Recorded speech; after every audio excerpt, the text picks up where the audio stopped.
What is good, you guys? Welcome back to the report. Welcome back to a brand new video. In today's video, we're going to be talking about the Miami Heat's biggest flaws that they need to fix before the playoffs, as we are gearing up into the playoff season, which is right around the corner for the Heat. So we're going to be talking about this, man. We're going to be talking about everything that the Heat need to fix, some of the stuff that, Spo's going to have to look at.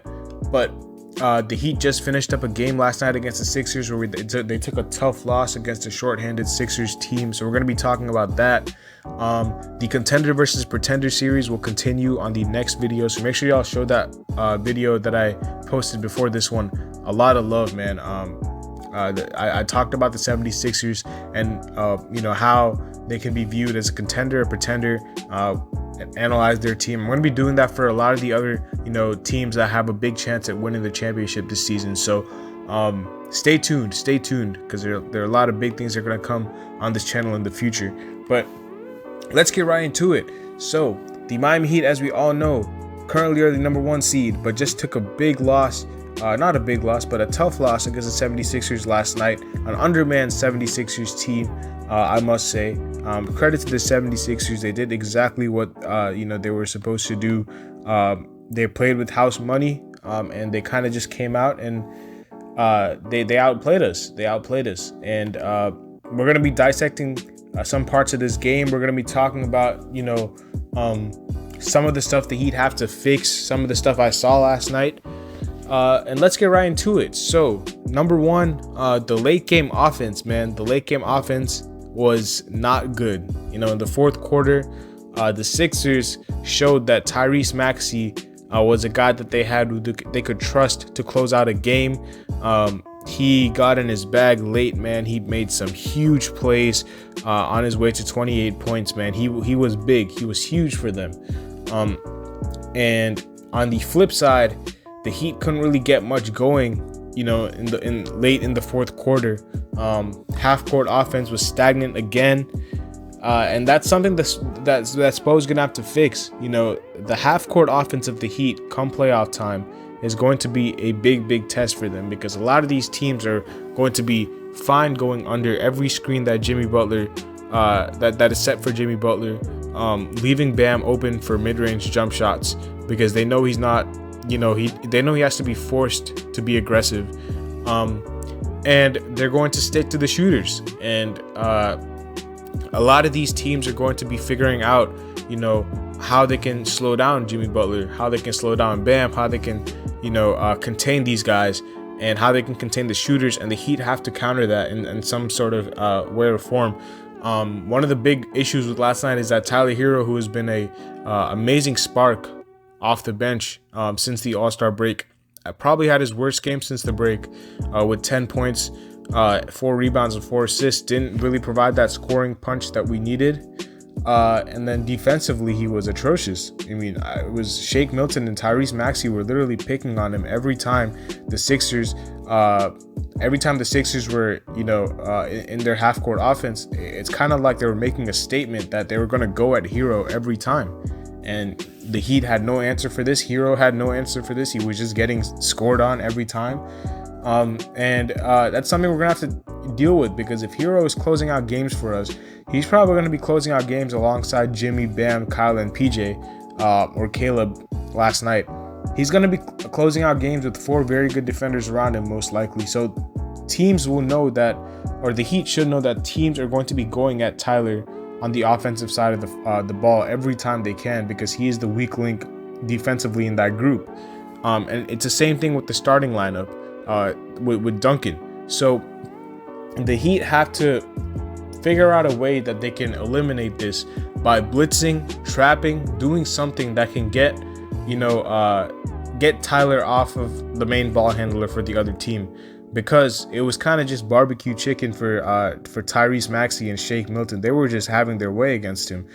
And you're going to have to figure out a way.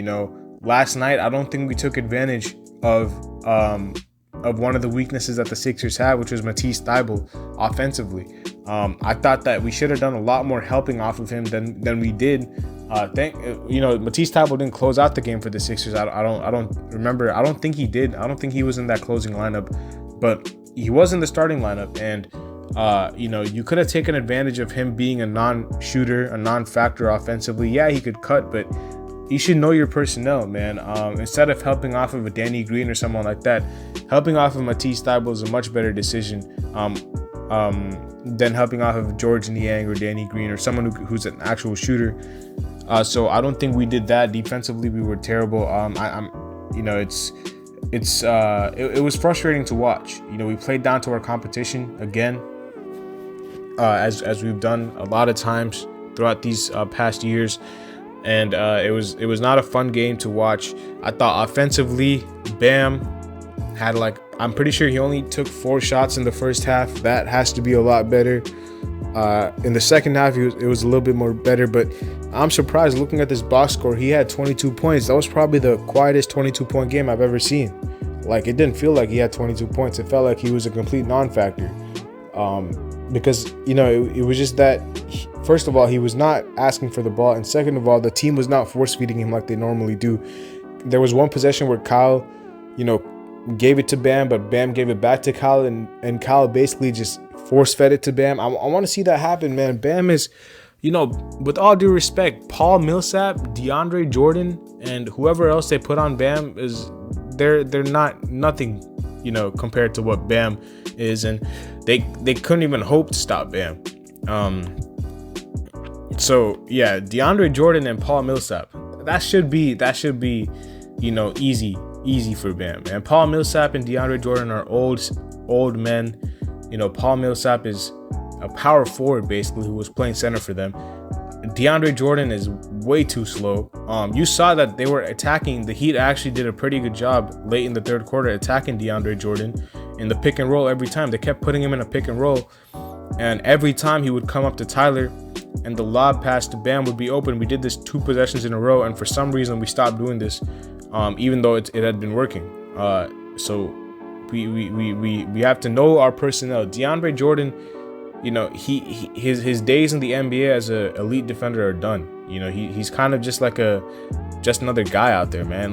There's no way that Bam should not be able to drop 25 on him easily.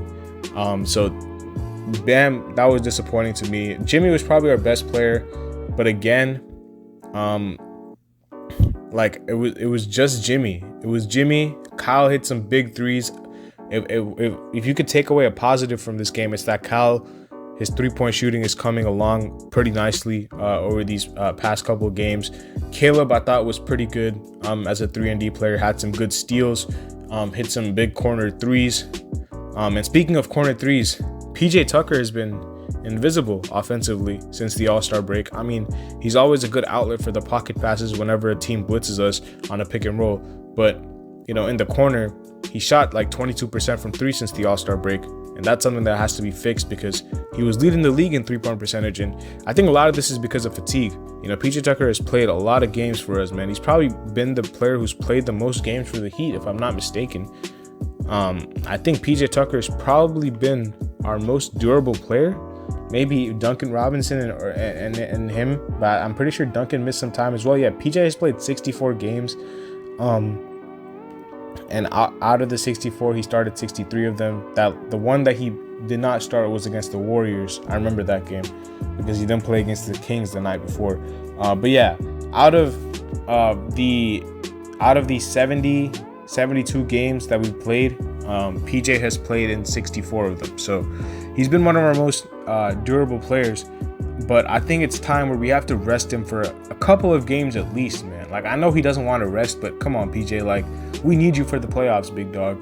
You're going to have to rest for a little bit, and you're going to have to, get your legs back under you, because your shooting has disappeared, and we need that. And obviously, his defense is there, but offensively, we need something from you.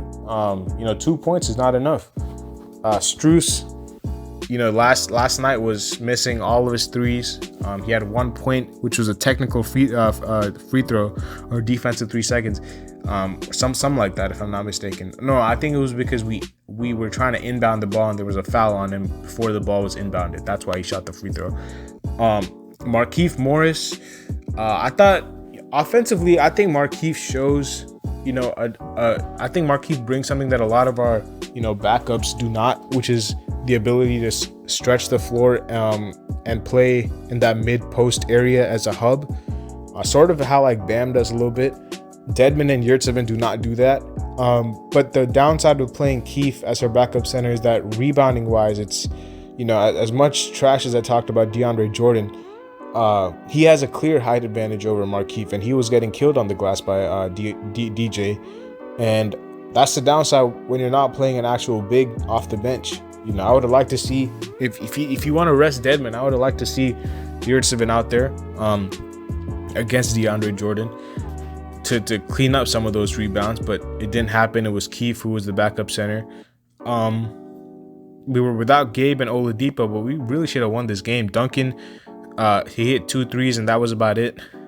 And yeah, it was just a tough loss. But some of the things that the Heat do have to fix come playoff time. Like I said, the hero defensive thing, teams are going to go at him. You're going to have to find a way to combat that by blitzing or trapping whoever is trying to go at him so that you can get the ball out of his hands. Now that's going to force someone else to beat you, and someone's probably going to be open. You're just going to have to close out hard because the Heat are probably one of the best trapping teams in the NBA. So they're used to rotating and helping the helper. So that's going to have to happen. Offensively, get Bam involved more. There's no reason why in the first half he only took 4 shots against, you know, 2 backup centers. Jimmy, you know, his shooting is, he had a couple of mid-range shots, man, but you know, it's still not the same as it was. It's crazy to me. I don't know how Jimmy's shot just disappeared. He had a wrist injury in like 2019, but maybe that's the reason. I don't know, because he actually used to be able to knock down threes at an okay rate. He was not a liability as far as shooting the 3 was concerned. Now he can't even make a 3, and his mid-range game is almost left him as well. So I don't know.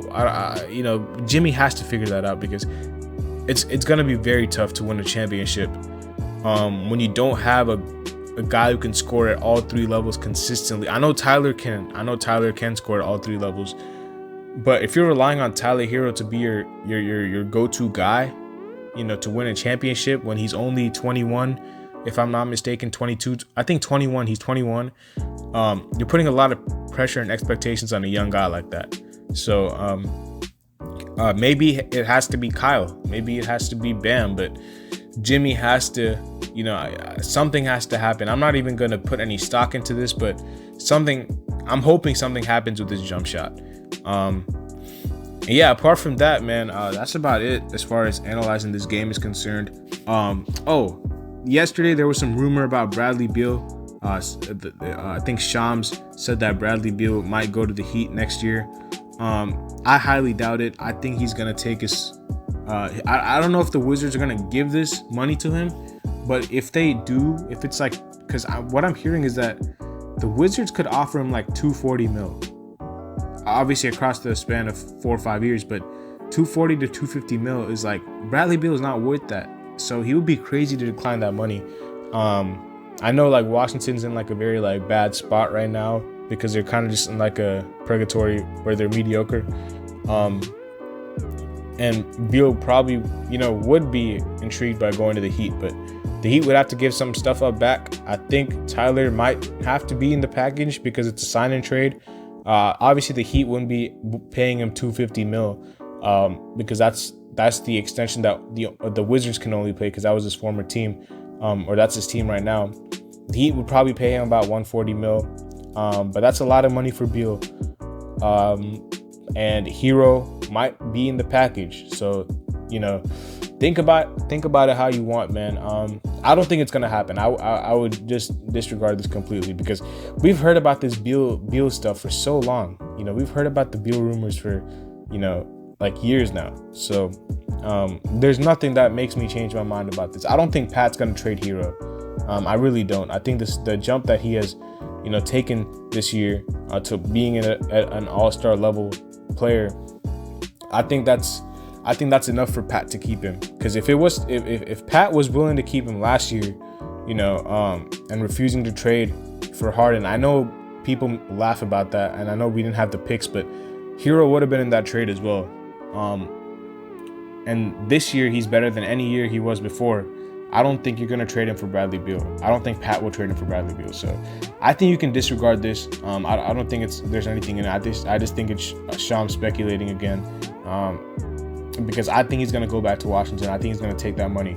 So yeah, that's that about Bradley Beal. And that's probably it about the Heat as far as what they have to fix. You know, the Heat, we're getting to that time, man. It's almost playoff time. I'm super excited. And you know, we'll see how it goes, but I'm super excited to close out this regular season. And yeah, that's where we're gonna wrap it up. So make sure y'all drop a like, subscribe, and comment down below. Peace.